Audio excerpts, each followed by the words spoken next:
ಸರಿಯಾದ ರೀತಿಯಲ್ಲಿ ನಾವು ಮಾರ್ಗದಲ್ಲಿ ಬರ್ತಾ ಇದ್ದರೆ ಆ ದೇವಿಯನ್ನು ನಾವು ಸಮೀಪಿಸ್ಬೋದು ಅನ್ನೋದಕ್ಕಿಂತ ಆ ದೇವಿನೇ ನಮ್ಮನ್ನು ಕರ್ಕೊಳ್ತಾಳೆ. ನೆಮಿಲಿ ಬಾಲ ಪೀಠಮ್ ಅಂತ ಹೇಳ್ತಕ್ಕಂಥದ್ದು ಇದೆ. ಅಲ್ಲಿ ಆ ಬಾಲೆ ಬಂದು ಕೂತಿರ್ತಕ್ಕಂಥದ್ದೇ ಒಂದು ವಿಶೇಷವಾಗಿರ್ತಕ್ಕಂಥದ್ದು.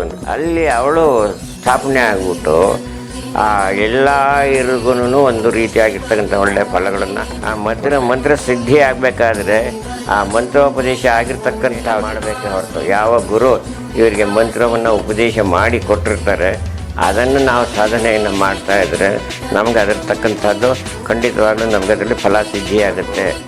ಅಂದರೆ ಸ್ತ್ರೀಯರಲ್ಲಿ ಮರ್ಯಾದೆ ಇಲ್ಲದೆ ಇರ್ತಕ್ಕಂಥ ರೀತಿಯಲ್ಲಿ ನಾವು ನಡ್ಕೊಳ್ಬಾರ್ದು ಯಾವುದೇ ಸ್ತ್ರೀಯರಲ್ಲೇ ಆಗಲಿ.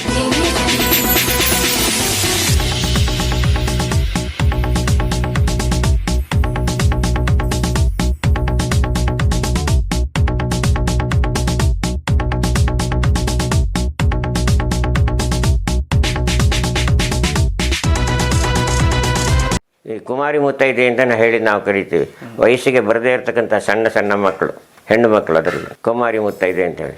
ನವರಾತ್ರಿಯಲ್ಲಿ ಅಷ್ಟಮಿ ದಿವಸ ಅದು ಮಾಡ್ತೀವಿ. ದುರ್ಗಾಷ್ಟಮಿ ದಿವಸ ದುರ್ಗಿಗೆ ಕುಮಾರಿ ಪೂಜೆ ಅಂತಲೂ ಮಾಡ್ತೀವಿ. ಸಣ್ಣ ಮಕ್ಕಳು ಒಂದು 5 ಜನನ 7 ಜನನ ಕರೆದು ಅವ್ರನ್ನ ಕೂರಿಸಿ ಅವ್ರಿಗೆ ಬೇಕಾಗಿರ್ತಕ್ಕಂಥ ಒಂದು ವಸ್ತುಗಳು, ಅವ್ರಿಗೆ ಪುಸ್ತಕ, ಪೆನ್ಸಿಲು, ವಸ್ತ್ರಗಳು, ಬಟ್ಟೆಗಳು, ಅವ್ರಿಗೆ ಏನೇನು ಇಷ್ಟ ಬರುತ್ತೆ ಎಲ್ಲವೂ ಸಹ ಕೊಡ್ತೀವಿ. ಆದರೆ ಇಲ್ಲಿ ಇನ್ನೊಂದನ್ನು ಹೇಳೋಕೆ ಬಯಸ್ತೀನಿ ನಾನು. ಈ ಬಾಲಾ ತ್ರಿಪುರ ಸುಂದರಿ ಶ್ರೀ ವಿದ್ಯೆಯಲ್ಲಿ ಬರ್ತಕ್ಕಂಥ ಅದು ಒಂದು ಊರಿದೆ, ಯಾವುದು ಅಂತ ಹೇಳಿದ್ರೆ ಅಲ್ಲಿ ಬಾಲೆ ಕೂತಿರ್ತಾಳೆ. ಬಾಲಾ ತ್ರಿಪುರ ಸುಂದರಿ ಇವತ್ತಿಗೂ ಸಹ ದೇವಸ್ಥಾನ ಇದೆ. ಅದು ತಮಿಳ್ನಾಡು ಕಡೆಗೆ ಹೋದರೆ ಆ ದೇವಸ್ಥಾನ ಸಿಗುತ್ತೆ, ನೋಡ್ಬೋದು. ಅಲ್ಲಿ ಹೋದರೆ ನಿಮಗೆ ನೈವೇದ್ಯ ಮಾಡ್ತಾರೆ, ಬೇರೆ ಏನೂ ಕೊಡಲ್ಲ ನಿಮಗೆ, ಬರೀ ಪೆಪರ್ಮೆಂಟು ಚಾಕ್ಲೇಟೇ ಕೊಡೋದು. ಅಲ್ಲಿ ಹೋದವರು ಆಶ್ಚರ್ಯ ಪಡ್ತೀವಿ, ಏನು ದೇವಿ ಹತ್ರ ಹೋದ್ರೆ ನಾವು ಪೆಪರ್ಮೆಂಟು ಚಾಕ್ಲೇಟು ಕೊಡ್ತಾರಲ್ಲ ಅಂತ ಹೇಳಿ ಇದು ಮಾಡ್ತಾರೆ. ಅಲ್ಲಿ ದೇವಿಗೆ ನೈವೇದ್ಯ ಮಾಡ್ತಾರೆ. ನೆಮಿಲಿ ಬಾಲ ಪೀಠಮ್ ಅಂತ ಹೇಳ್ತಕ್ಕಂಥದ್ದು ಇದೆ. ಅಲ್ಲಿ ಆ ಬಾಲೆ ಬಂದು ಕೂತಿರ್ತಕ್ಕಂಥದ್ದೇ ಒಂದು ವಿಶೇಷವಾಗಿರ್ತಕ್ಕಂಥದ್ದು. ಅಲ್ಲಿ ಒಬ್ಬರಿಗೆ ಕಾಣಿಸ್ತಾಳೆ ದೇವಿ, ನಾನು ಇಂಥ ಕಡೆಯಲ್ಲಿ ಇದ್ದೀನಿ, ನನಗೆ ತಗೊಂಬಂದಿಲ್ಲಿ ಕೂರಿಸು ಅಂತ ಹೇಳಿ ಅವರು ಹುಡುಕ್ತಾರೆ, ಸಿಕ್ಕಲ್ಲ. ಆಮೇಲಿಂದ ಇನ್ನೊಂದು ಕಡೆ ಹೋದಾಗ ಆ ಸಣ್ಣದ ಒಂದು ನದಿನಲ್ಲಿ ಒಂದು ಸಣ್ಣ ಪುಟಾಣಿ ವಿಗ್ರಹ, ಅದನ್ನು ತಗೊಂಡ್ಬಂದು ಮನೆಯಲ್ಲಿ ಇಡ್ತಾರೆ, ಪೂಜೆ ಮಾಡ್ತಾರೆ. ಅಲ್ಲಿ ಅವಳು ಸ್ಥಾಪನೆ ಆಗಿಬಿಟ್ಟು ಆ ಎಲ್ಲ ಇರಿಗೂ ಒಂದು ರೀತಿಯಾಗಿರ್ತಕ್ಕಂಥ ಒಳ್ಳೆಯ ಫಲಗಳನ್ನು ಕೊಡ್ತಾ ಇರ್ತಾರೆ. ಇವತ್ತಿಗೂ ಸಹ ಭಾಳ ಸಣ್ಣ ಮಕ್ಳಿಗೂ ಇಷ್ಟಪಡೋದೇನು ಚಾಕ್ಲೇಟು. ನೀವು ಯಾರಿಗೇ ಆಗಲಿ ಮಕ್ಳಿಗೆ ಚಾಕ್ಲೇಟ್ ಕೊಟ್ಟರೆ ನಿಮ್ಮಿಂದ ಬರ್ತಾರೆ. ಅದೇ ರೀತಿ ಅಲ್ಲಿ ಅದಕ್ಕೋಸ್ಕರನೇ ಅಲ್ಲಿ ಅವಳಿಗೆ ಚಾಕ್ಲೇಟು ಪೆಪರ್ಮೆಂಟು ಕೊಟ್ಟು ನೈವೇದ್ಯ ಮಾಡಿ ಇವತ್ತಿಗೂ ಸಹ ಯಾರೇ ದೊಡ್ಡವ್ರು ಹೋಗಲ್ಲಿ ಪೂಜೆ ಮಾಡಿದ್ರೂ ಸಹ ಅಲ್ಲಿ ಚಾಕ್ಲೇಟು ಪೆಪರ್ಮೆಂಟು ಕೊಡ್ತಾರೆ.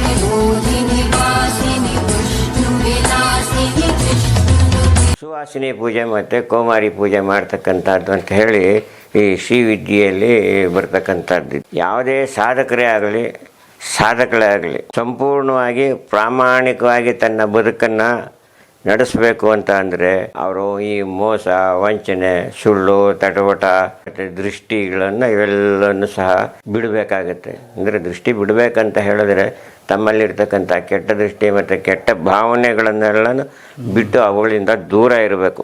ಅಂದರೆ ಇಂದ್ರಿಯ ನಿಗ್ರಹವನ್ನು ಸಹ ಮಾಡಬೇಕು ಇಲ್ಲಿ ಅಂತ ಹೇಳ್ತಾನೆ. ಇಂದ್ರಿಯ ನಿಗ್ರಹ ಅಂತ ಹೇಳಿದ್ರೇನು? ಪುರುಷರಾದರೆ ಪರಸ್ತ್ರೀ ಸಂಬಂಧವನ್ನು ಬಿಡಬೇಕು, ಅದೇ ರೀತಿ ಸ್ತ್ರೀ ಆದವಳು ಪರಪುರುಷರ ಸಂಬಂಧವನ್ನು ಬಿಡಬೇಕು.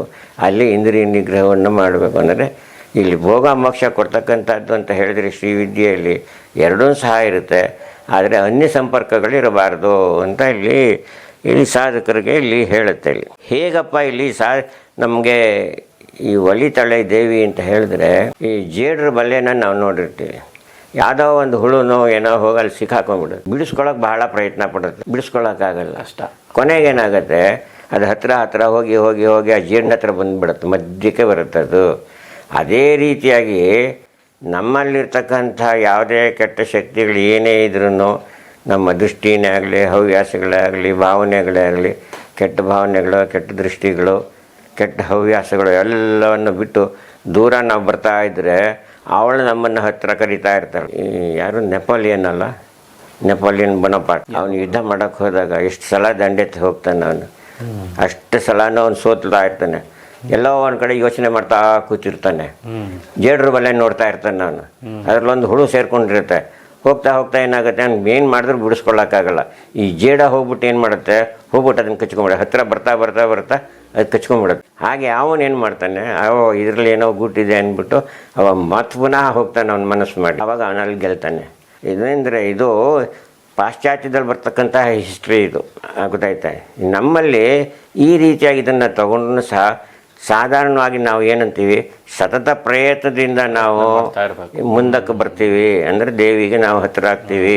ಸರಿಯಾದ ರೀತಿಯಲ್ಲಿ ನಾವು ಮಾರ್ಗದಲ್ಲಿ ಬರ್ತಾ ಇದ್ದರೆ ಆ ದೇವಿಯನ್ನು ನಾವು ಸಮೀಪಿಸ್ಬೋದು ಅನ್ನೋದಕ್ಕಿಂತ ಆ ದೇವಿನೇ ನಮ್ಮನ್ನು ಕರ್ಕೊಳ್ತಾಳೆ. ಅಲ್ಲಿ ಇಷ್ಟು ಇದು ಬರ್ತಕ್ಕಂಥದ್ದು ಈ 2 ಮಾರ್ಗಗಳಲ್ಲಿ ಬರ್ತಕ್ಕಂಥದ್ದು. ಮಾರ್ಗದಲ್ಲಿ ಬರೋದು ಅಂದರೆ ಕೌಲಾಚಾರ ಮತ್ತು ಸದಾಚಾರದಲ್ಲಿ ಬರ್ತಕ್ಕಂಥದ್ದು. ಮತ್ತು ಈ ಉಪಾಸನೆ ಕ್ರಮ, ಉಪಾಸನೆ ಮಾಡಬೇಕಾದ್ರೆ ಯಾವ ರೀತಿ ನಾವು ಉಪಾಸನೆಯನ್ನು ಮಾಡಬೇಕು ಅಂತಕ್ಕಂಥದ್ದು ಇಲ್ಲಿ.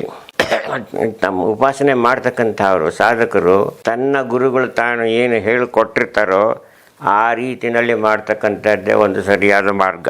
ಉಪಾಸನೆಗಳಲ್ಲಿ 2 ವಿಧ ಇದೆ, ಬಹಿರ್ಯಾಗ ಮತ್ತು ಅಂತರ್ಯಾಗ ಅಂತ ಮುಂಚೆನೇ ನಾನು ಹೇಳಿದೆ.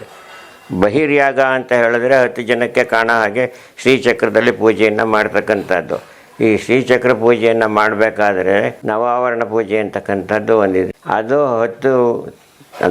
ಅಷ್ಟು ಸುಲಭ ಅಲ್ಲ. ಅದನ್ನು ಸಾಧನೆ ಮಾಡಿ ಅಭ್ಯಾಸ ಮಾಡಿ ನಾವು ನವಾವರಣ ಪೂಜೆಗೆ ಕೂತ್ಕೊಳ್ಬೇಕು. ಅದರಲ್ಲಿ ಪಾತ್ರ ಸಾಧನಗಳಿರುತ್ತೆ. ಬೇಕಾದಷ್ಟು ರೀತಿಯಲ್ಲಿ ಆವರಣಗಳಲ್ಲಿ 9 ಆವರಣಗಳಲ್ಲೂ ಒಂದೊಂದು ರೀತಿಯಲ್ಲಿ ಒಂದೊಂದು ದೇವತೆಗಳನ್ನು ಅಲ್ಲಿ ಪೂಜೆ ಮಾಡಬೇಕು. ಅದು ಸಮಯ ತಗೊಳುತ್ತೆ. ಸಾಧಾರಣವಾಗಿ ಈ ಒಂದು ಪೂಜೆಯನ್ನು ಮಾಡಬೇಕಾದ್ರೆ ಏನಿಲ್ಲ ಅಂದರೂ 3ರಿಂದ 4 ಗಂಟೆಗಳ ಕಾಲ ತಗೊಳುತ್ತೆ ಒಂದು ಸಲ ಕೂತ್ರೆ. ಆದರೆ ಈ ಅಂತರ್ಯಾಗದಲ್ಲಿ ಮಾಡ್ತಕ್ಕಂಥದ್ದು ಅಂತ ಹೇಳಿದ್ರೆ ಮನಸ್ಸಿನಲ್ಲೇ ಕೂತ್ಕೊಂಡು ಧ್ಯಾನವನ್ನು ಮಾಡ್ತಕ್ಕಂಥದ್ದು. ನಾವು ಎಷ್ಟೊತ್ತು ಬೇಕಾದ್ರೂ ಕೂತ್ಕೊಂಡು ಧ್ಯಾನ ಮಾಡ್ಬೋದು. ಆದರೆ ಬಹಿರ್ಯಾಗದಲ್ಲಿ ಆ ಥರ ಅಲ್ಲ. ಒಂದು ಬಾರಿ ನಾವು ಪೂಜೆ ಮಾಡೋಕ್ಕೆ ಕೂತ್ಕೊಂಡ್ರೆ ಅದು ಪೂರ್ಣ ಮುಗಿಸ್ಬಿಟ್ಟು ಹೇಳಬೇಕು. 9 ಆವರಣಗಳನ್ನು ದೇವಿಯಲ್ಲಿ ಆವಾಹನೆ ಮಾಡಿ ಪೂಜೆ ಮಾಡ್ತಕ್ಕಂಥದ್ದು. ಅದರಲ್ಲಿ ಆಗ್ತಕ್ಕಂಥದ್ದು ಬೇರೆ ಬೇರೆ ಅನುಭವಗಳಾಗತ್ತೆ. ಈ ಅಂತರ್ಯಾಗದಲ್ಲೂ ಸಹ ಅನುಭವಗಳಾಗುತ್ತೆ. ಆ ಗುರುಗಳು ಅವ್ರಿಗೆ ಯಾವ ರೀತಿಯಾಗಿ ಏನೇನು ಹೇಳಿರ್ತಾರೆ ಅಂತ ಹೇಳ್ತಾರೆ. ಅದರಲ್ಲಿ ಆಗ್ತಕ್ಕಂತಹ ಅನುಭವಗಳನ್ನು ತನ್ನ ಗುರುಗಳಿಗೆ ಹೇಳಿದ್ರೆ ಆ ಗುರು ಹೇಗಿರ್ತಕ್ಕಂಥ ಅನ್ನೋದು ನೀವು ಮಾಡ್ತಾ ಇರ್ತಕ್ಕಂತಹ ಸಾಧನೆ ಸರಿಯಾಗಿದೆಯಾ ಇಲ್ಲೋ ಅಂತಕ್ಕಂಥದ್ದನ್ನು ಅನುಭವ ಆಗಿರೋದ್ರ ಮೇಲೆ ಅವರು ಹೇಳ್ತಾರೆ. ಅವರ ಆದೇಶದಂತೆ ನಾವು ಮುಂದಿನ ಕ್ರಮಗಳಲ್ಲಿ ನಾವು ಮಾಡ್ತಕ್ಕಂಥದ್ದು ಇರುತ್ತೆ. ಯಾವುದೇ ಉಪಾಸಕನೇ ಆಗಲಿ ಉಪಾಸಕರೇ ಆಗಲಿ ಸ್ತ್ರೀಯರನ್ನು ಗೌರವದಿಂದ ಕಾಣಬೇಕು. ಅಂದರೆ ಸ್ತ್ರೀಯರು ಅಂತ ಹೇಳಿದ್ರೆ ಅವರು ಇನ್ನೊಬ್ಬ ಸ್ತ್ರೀಯನ್ನು ಗೌರವದಿಂದ ತಾನೂ ಅವಳ ಹಾಗೇನೆ ಅಂತ ಹೇಳ್ತಕ್ಕಂಥದ್ದು ಅವಳನ್ನು ಗೌರವದಿಂದ ಕಾಣಬೇಕು. ಪುರುಷರು ಅದೇ ಥರ ಆ ಸ್ತ್ರೀಯರನ್ನು ತನ್ನ ತಂಗಿ, ಅಕ್ಕ, ತಂಗಿ, ತಾಯಿ ಈ ರೀತಿಯಾಗಿರ್ತಕ್ಕಂಥ ಭಾವನೆಗಳಿಂದ ನೋಡಿಕೊಂಡು ನಾವು ಅವರಿಗೆ ಗೌರವಗಳನ್ನು ಕೊಡಬೇಕು. ಅಂದರೆ ಸ್ತ್ರೀಯರಲ್ಲಿ ಮರ್ಯಾದೆ ಇಲ್ಲದೆ ಇರ್ತಕ್ಕಂಥ ರೀತಿಯಲ್ಲಿ ನಾವು ನಡ್ಕೊಳ್ಬಾರ್ದು, ಯಾವುದೇ ಸ್ತ್ರೀಯರಲ್ಲೇ ಆಗಲಿ. ಈ ರೀತಿಯಾಗಿ ಒಂದು ವೇಳೆ ಏನಾದ್ರೂ ನಾವು ಕೆಟ್ಟ ರೀತಿಯಲ್ಲಿ ನಾವು ನಡ್ಕೊಳ್ಳೋದೇ ಅಲ್ಲ, ಅದು ಗಂಡಸೆ ಆಗಿರ್ಬೋದು ಹೆಂಗಸೆ ಆಗಿರ್ಬೋದು, ಕೆಟ್ಟ ರೀತಿಯಲ್ಲಾಗಿ ನಾನು ನಡ್ಕೊಂಡ್ರೆ ಆ ದೇವಿ ನಮ್ಮಿಂದ ಬಿಟ್ಟು ಹೋಗ್ತಾಳೆ, ನಮ್ಮ ಹತ್ರ ಇರಲ್ಲ. ಅದು ಅನುಭವಕ್ಕೆ ಬರುತ್ತೆ. ಯಾವ ರೀತಿಯಪ್ಪ ಅಂತ ಹೇಳಿದ್ರೆ ನಮಗೆ ಫಲ ಸಿಕ್ಕಲ್ಲ. ನಾವು ಕರೆಕ್ಟಾಗಿ ನಾವು ಮಾಡ್ಕೊಂಡು ಹೋಗ್ತಾ ನಮ್ಮ ಅನುಭವಗಳನ್ನು ಗುರುಗಳಿಗೆ ಹೇಳ್ತಾ ನಾವು ಸರಿಯಾದ ಮಾರ್ಗದಲ್ಲಿ ಹೋಗ್ತಿರ್ತೀವಿ. ನಾವು ಅದರಿಂದ ಮುಂದೆ ಬರ್ತಾ ಇರ್ತೀವಿ. ಒಂದು ವೇಳೆ ಏನಾದ್ರೂ ಗುರುಗಳ ಮಾರ್ಗದರ್ಶನದಲ್ಲೂ ಸಹ ಇದ್ದು ಬೇರೆ ರೀತಿಯಾಗಿ ನಾವು ನಡವಳಿಕೆಯನ್ನು ನಾವು ಬದಲಾಯಿಸ್ಕೊಂಡು ಬಿಟ್ರೆ ಅವಳು ನಮ್ಮಿಂದ ದೂರ ಹೋಗ್ತಾಳೆ. ನಮಗೆ ಅದರಿಂದ ಯಾವುದೇ ಫಲಗಳು ಸಿಕ್ಕಲ್ಲ. ಅದ್ರ ಕೊನೆಗೇನಾಗುತ್ತೆ, ನಮಗೆ ನಾವು ಮೊದಲು ಹೇಗಿದ್ವಿ ಅದೇ ರೀತಿ ಆಗಿಬಿಡ್ತೀವಿ. ಆವಾಗ ಅವಳು ನಮ್ಮಲ್ಲಿರಲ್ಲ. ನಮಗೆಲ್ಲೂ ಸಹ ಮುಂಚಿಂದನೇ ಅದೇ ಆಗೋಗುತ್ತೆ. ಅದರಿಂದ ಆ ಸ್ತ್ರೀಯರೇ ಆಗಲಿ ಪುರುಷರೇ ಆಗಲಿ ಒಂದು ಒಳ್ಳೆಯ ಭಾವನೆಗಳಿಂದ ನಾವು ಈ ಪೂಜೆಯನ್ನು ಮಾಡಬೇಕೇ ಹೊರತು, ಧ್ಯಾನವನ್ನು ಮಾಡಬೇಕೇ ಹೊರತು ಅನ್ಯಥಾ ಮಾಡಬಾರ್ದು. ಆದರೆ ಬಹಿರ್ಯಾಗ ಪೂಜೆಯಲ್ಲಿ ಏನಪ್ಪ ಆಗುತ್ತೆ ಅಂದರೆ ಸಾಧಕರು ತನ್ನ ಸಾಧನೆಯನ್ನು ತನ್ನ ಯಾರೋ ದೇವಿಯನ್ನೇ ಆಗಲಿ ಮಾತೆಯನ್ನೇ ಆಗಲಿ ಕೂತ್ಕೊಂಡು ಆ ನಡುವಿನ ಸಂಬಂಧ ಇರುತ್ತಲ್ವ, ಅದು ಮಾಡ್ತಾ ಮಾಡ್ತಾ ಮಾಡ್ತಾ ಮಾಡ್ತಾ ಅವಳಲ್ಲೇ ಧ್ಯಾನ ಬರ್ತಾ ಇರ್ತದೆ. ಅದರಲ್ಲಿ ಹೆಚ್ಚು ಶಕ್ತಿಶಾಲಿಯಾಗಿರ್ತಕ್ಕಂಥದ್ದು ಹೆಚ್ಚು ಸಮಯ ತಗೊಳ್ತಕ್ಕಂಥದ್ದು ಮತ್ತು ಆ ಸಾಧಕರ ಭಕ್ತಿ ಪರಾಕಾಷ್ಠ ಏನಿರುತ್ತೆ ಅದರ ಮೇಲೆ ಅವಲಂಬಿಸಿರುತ್ತೆ. ಆದರೆ ಅಂತರ್ಯಾಗದಲ್ಲಿ ಶಾಸ್ತ್ರ ನಾವು ಮಾಡಬೇಕು ಅಂತ ಹೇಳಿದ್ರೆ ಬಹಿರ್ಯಾಗದಲ್ಲಿ ಮಾಡೋದ್ರಿಂದ ಏನಾಗುತ್ತೆ, ನಾವು ಆ ತಾಯಿಗೆ ಸಮೀಪಿಸ್ತಾ ನಮಗೆ ಅಂತರಂಗದಲ್ಲಿ ಒಂದು ರೀತಿಯಾಗಿ ಭಾವನೆಗಳು ಉಂಟಾಗುತ್ತೆ. ನಾವು ಈ ಪೂಜೆ ಮಾಡೋದ್ರಿಂದ ನಮ್ಮ ಅಂತರಂಗದಲ್ಲಿ ಒಂದು ಪರಿಶುದ್ಧತೆಯನ್ನು ಕಂಡು ನಾವು ಆ ದೇವಿನ ಪೂಜೆ ಮಾಡಬೇಕು, ಅಂತರಂಗದಲ್ಲಿ ಧ್ಯಾನ ಮಾಡಬೇಕು ಅಂತಕ್ಕಂಥ ಒಂದು ಬಂದಾಗ ನಾವು ಅದನ್ನು ಧ್ಯಾನ ಮಾಡ್ತೀವಿ. ಕಣ್ಣು ಮುಚ್ಕೊಂಡು ಧ್ಯಾನ ಮಾಡಿ ಅದರಲ್ಲಿ ಆನಂದವನ್ನು ಕಾಣ್ತೀವಿ. ಇದರಲ್ಲಿ ಏನಾಗುತ್ತೆ, ಬಹಿರ್ಯಾಗದಲ್ಲಿ ನಾವು ಪೂಜೆ ಮಾಡ್ತೀವಿ. ಮುಂದೆ ವಿಗ್ರಹಗಳಿರುತ್ತೆ, ಅಲ್ಲಿ ನಾನಾ ರೀತಿಯಾಗಿರ್ತಕ್ಕಂಥ ಸಲಕರಣೆಗಳಿರುತ್ತೆ. ಅದರಲ್ಲಿ ನಾವೇನು ಮಾಡ್ತೀವಿ, ಆ ದೇವಿಗೆ ಕೈ ಇರುತ್ತೆ, ಕೈ ಕಾಲು ಎಲ್ಲ ಇರುತ್ತೆ, ಅವಳ ಅಲಂಕಾರ ಇಟ್ಕೊಂಡಿರ್ತಾಳೆ, ಕಿರೀಟ ಹಾಕಿರ್ತಾಳೆ ಅಂತೇಳಿ ನಾವು ಭಾವನೆಗಳನ್ನು ಮಾಡ್ಕೊಳ್ತಾ ಇರ್ತೀವಿ. ಆದರೆ ಅದೇ ರೀತಿಯಾಗಿ ಅದೇ ಭಾವನೆಗಳು ಬರ್ತಾ ಏನಾಗುತ್ತೆ ಅಂದರೆ ನಮ್ಮ ಮನಸ್ಸಿನಲ್ಲಿ ಕೂತ್ಕೊಂಡಾಗ ಅದು ಅಂತರ್ಯಾಗಕ್ಕೆ ಹೋಗುತ್ತೆ, ನಮ್ಮ ಮನಸ್ಸಿನಲ್ಲಿ ಕೂತ್ಕೊಳ್ಳುತ್ತೆ. ಧ್ಯಾನ ಮಾಡುವಾಗಲೂ ಅಷ್ಟೇ ನಾವು ದೇವಿಯನ್ನು ಈ ರೀತಿ ಇದ್ದಾಳೆ ಅಂತ ಹೇಳಿ ನಾವು ಭಾವನೆಯನ್ನು ಮಾಡ್ಕೊಳ್ಬೇಕು. ಅವಳು ಯಾವ ರೀತಿ ಇರ್ತಾಳೆ ಅಂತಕ್ಕಂಥದ್ದನ್ನು ನಾವು ಭಾವನೆಯನ್ನು ಮಾಡಿಕೊಂಡು ನಾವು ಅವಳಲ್ಲೇ ನಾವು ಧ್ಯಾನವನ್ನು ಮಾಡ್ತಾ ಜಪಿಸ್ತಾ ಇದ್ದರೆ ಆ ದೇವಿ ನಮಗೆ ಸಾಕ್ಷಾತ್ಕಾರ ಆಗ್ತಾಳೆ, ಅಂದರೆ ತುಂಬ ಹತ್ತಿರದಲ್ಲೇ ಆಗ್ತಾ ಇರ್ತಾಳೆ. ಇಲ್ಲಿ ನವ ಆವರಣ ಪೂಜೆ ಅಂತ ಹೇಳಿದೆ. ಶ್ರೀಚಕ್ರ ಪೂಜೆಯಲ್ಲಿ ಮಾಡ್ತಕ್ಕಂಥದ್ದು ಆ ದೇವಿ ಶ್ರೀಚಕ್ರದಲ್ಲಿ ಏನಪ್ಪ ಆಗುತ್ತೆ ಅಂದರೆ ಬರೀ ರೇಖೆಗಳು ಇರುತ್ತೆ. ಆ ರೇಖೆಗಳ ರೂಪದಲ್ಲಿ ಇರ್ತಕ್ಕಂಥದ್ದು ಲಲಿತೆ. ಅಲ್ಲೆಲ್ಲ ತನ್ನೆಲ್ಲ ಶಕ್ತಿಯನ್ನು ಅಲ್ಲಿ ಆ ರೇಖೆಗಳಲ್ಲೆಲ್ಲ ತುಂಬಿ ಅವಳು ಆ ಮಧ್ಯದಲ್ಲಿ ತ್ರಿಕೋಣದಲ್ಲಿ ಮಧ್ಯದಲ್ಲಿ ಅವಳು ತುಂಬಿಕೊಂಡಿರ್ತಾಳೆ.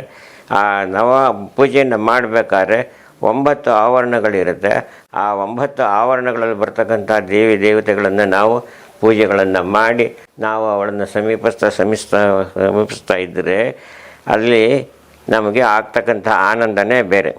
ಈ 9 ಆವರಣಗಳಲ್ಲಿ ಬರ್ತಕ್ಕಂಥದ್ದು 9 ಚಕ್ರ. ಇವು ಸಾಧಕರಿಗೆ ವ್ಯಕ್ತಿತ್ವದ ನಾನಾ ಸ್ತರಗಳಲ್ಲಿ ನಾನಾ ಹಂತಗಳಲ್ಲಿ ಬರ್ತಕ್ಕಂಥದ್ದು ಸಂವಾದಿಯಾಗಿ ಪರಿಸರಿಸ್ತದೆ. ಅಂದರೆ ಹತ್ತಿರ ಆಗ್ತಾ ಅವರಲ್ಲಿ ನಮಗೆ ನಂಬಿಕೆ ಹುಟ್ಕೊಳ್ಳುತ್ತೆ. ಈ ನವಾವರಣ ಪೂಜೆಯನ್ನು ಮಾಡುವಾಗ ಎಟ್ಲಿ 9 ಆವರಣಗಳನ್ನು 9 ಚಕ್ರಗಳನ್ನ ನಾವು ಪೂಜೆ ಮಾಡ್ತೀವಿ.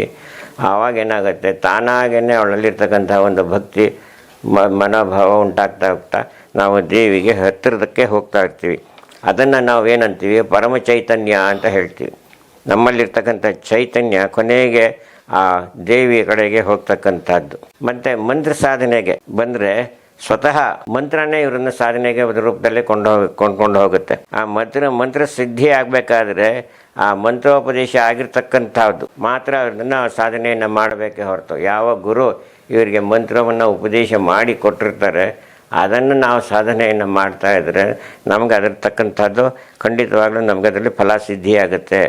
ಮಂತ್ರ ಸಿದ್ಧಿ ಆದ ತಕ್ಷಣ ಏನಪ್ಪ ಆಗುತ್ತೆ, ನಂಗೆ ಸಿದ್ಧಿ ಆಗೋಯ್ತು, ಇವತ್ತು ಜಪ ಮಾಡಿದ್ದೀನಿ ಇಷ್ಟು ಅಂತ ಏನಾದ್ರು ಅಹಂಕಾರದಲ್ಲೇ ಮೆರೆದ್ರೆ ಆಗಲಿ, ಆಗ ಗುರುವಾಗಿರ್ತಕ್ಕಂಥನು ನಮಗೆ ಮಾರ್ಗದರ್ಶನ ನೀಡಲ್ಲ. ಆ ತಾಯಿನೂ ನಮ್ಮನ್ನು ಬಿಟ್ಟು ಹೋಗ್ತಾಳೆ, ನಮಗೆ ಮಾರ್ಗದರ್ಶನವನ್ನು ಗುರುವಾಗಿರ್ತಕ್ಕಂಥವನ್ನು ಕೊಡಲ್ಲ. ಆದರೆ ಆ ಗುರು ಏನು ಹೇಳಿಕೊಟ್ಟಿರ್ತಾರೆ ಅದನ್ನು ಪೂರ್ಣ ಸಾಧನೆಯನ್ನು ಮಾಡಿ ಅದನ್ನು ಪುರಸ್ಚರಣೆ ಮಾಡ್ತಾ ಇರಬೇಕು. ಪುರಸ್ಚರಣೆ ಮಾಡ್ತಾ ಇರ್ಬೇಕಾರೆ ಅಂತ ಹೇಳಿದ್ರೆ ದಿನ ಜಪ ಮಾಡ್ತಾ ಇರಬೇಕು. ಒಂದು ಇಷ್ಟು ಸಂಖ್ಯೆಯಲ್ಲಿ ಜಪ ಮಾಡಬೇಕು ಅಂತ ಒಂದು ಇರುತ್ತೆ. ಅಷ್ಟು ಸಂಖ್ಯೆಯಲ್ಲಿ ಗುರುಗಳು ಹೇಳ್ಕೊಟ್ಟಿರೋದನ್ನು ಮಾಡಿ ಮುಗಿಸಿದ ನಂತರನೂ ಸಹ ದಿನ ಜಪ ಮಾಡ್ತಾನೇ ಇರಬೇಕು. ಈಗ ನಾವೇನು ಮಾಡ್ತೀವಿ, ಸ್ನಾನ ಮಾಡ್ತೀವಿ, ಬೆಳಗ್ಗೆ ದೇವರಿಗೆ ಕೈ ಮುಗಿತೀವಿ, ಹೋಗ್ತೀವಿ. ಒಂದು ದಿನ ಅದಂದ್ರೆ ಕೈ ಮುಗಿದೇ ಹೋಗ್ತೀವ, ನಾವು ಕೈ ಮುಗಿದೇ ಹೋಗ್ತೀವಿ.